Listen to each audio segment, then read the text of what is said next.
Greetings, and welcome to Earthling Cinema. I am your host, Garyx Wormuloid. This week's artifact is Watchmen, based on the popular graphic novel by Demi Moore and directed by Zack the Snyderman. The film follows a group of Earthling superheroes who fight crime using their mighty powers of punching and kicking and, somersaulting and oh shit! Okay.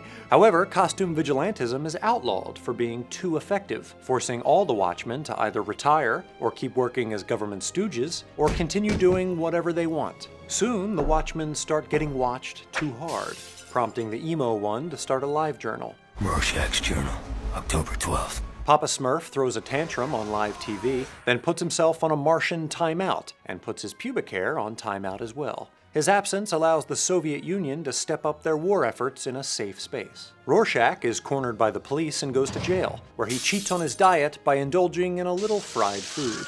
Papa Smurf's girlfriend Hot Pants puts in a transfer to become Owlboy's girlfriend instead, and they help the Rorschmeister escape. Papa Smurf tries to win Hot Pants back by showing her his arts and crafts project, but she tells him this part is pointless, and let's just get to the third act already.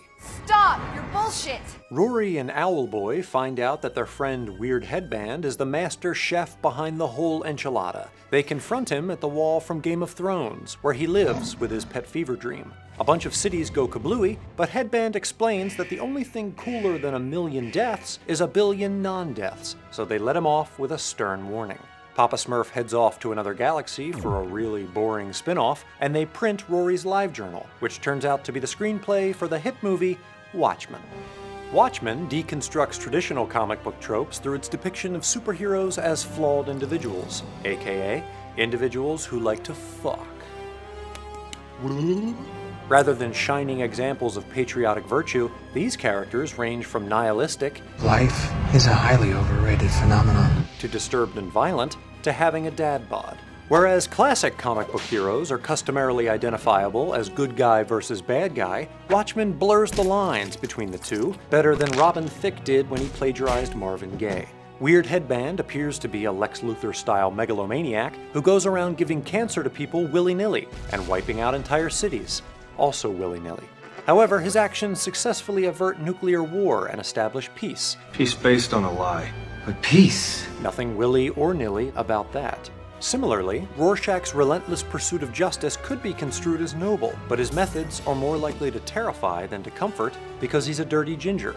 He breaks into crime scenes, tortures criminals for information, and brutally murders those he deems guilty. He also seems like the kind of friend who never remembers your birthday, but always expects you to remember his. In order to better understand Headband and Rorschach, one must begin with their names. Headband, or Ozymandias in Egyptian, refers to Ramses II, a powerful pharaoh who built a massive empire of cultural, architectural, and religious achievements. Headband considers himself to be a modern-day pharaoh, only without the whole pulling your brains out through your nose thing, so he acts as he believes a legendary ruler would.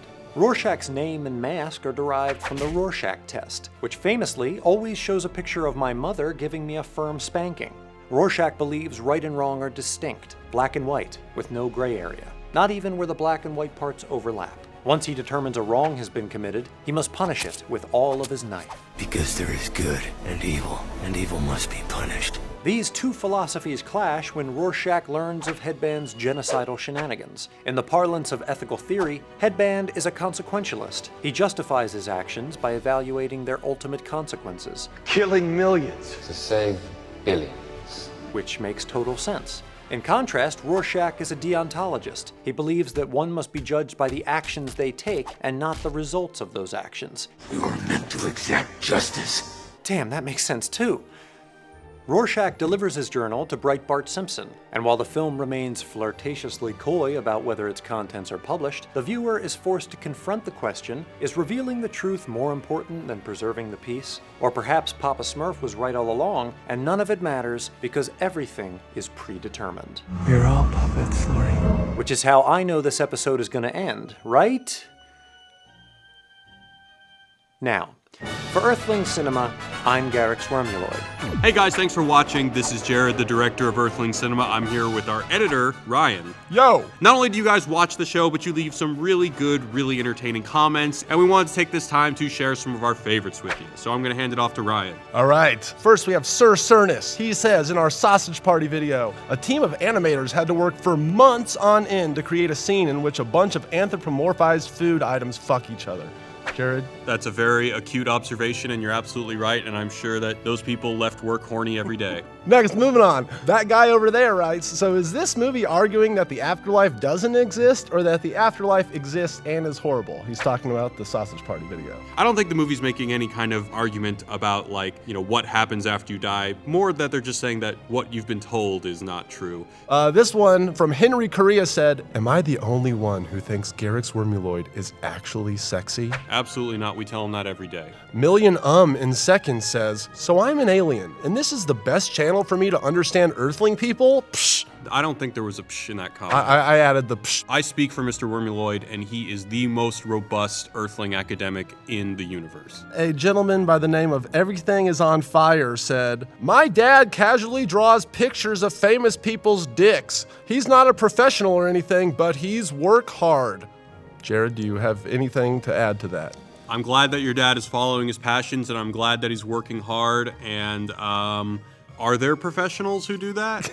Moving on. Not Noticed Kuhai says, I want to thank you, Wisecrack. I really enjoy all the content you upload to YouTube. I show some of your videos to my dad and he totally loved it. He is 64 and he even learned how to use YouTube just to watch your videos. And thanks to you now I have new conversations, themes to talk to my dad every time you guys update. Appreciate it, dude. That's awesome. Thank you, Not Noticed Kohai, as far as, elevating conversations between you and your dad or just giving you guys stuff to talk about. That's the whole reason we do this. Thank you for sharing that. That's really awesome. All right, dude, that's all I got. So let us know if you want us to do this more. Leave some comments, and maybe at the end of other videos, we'll share your thoughts. Thanks a lot, y'all. Bye-bye.